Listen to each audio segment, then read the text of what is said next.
Tandaan niyo po, walang miyembro ng pamilya na habang panahon makakasama mo. Walang asawa na habang panahon makakasama mo. Walang magulang na habang panahon makakasama mo.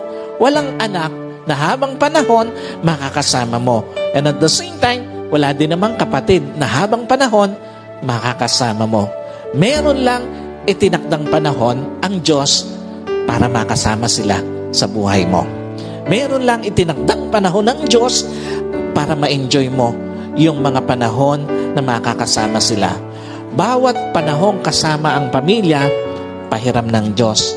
Bawat panahong kasama mo sila o bawat araw na kasama mo sila, kabawasan yon sa panahong makakasama mo sila.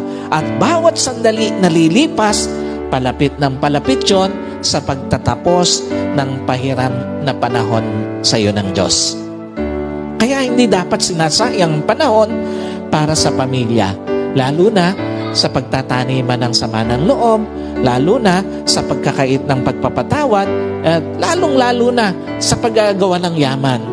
Napakawalang kwenta ng mga bagay na minsan hinahayaan natin na sayangin yung panahon na dapat kasama natin ang pamilya natin.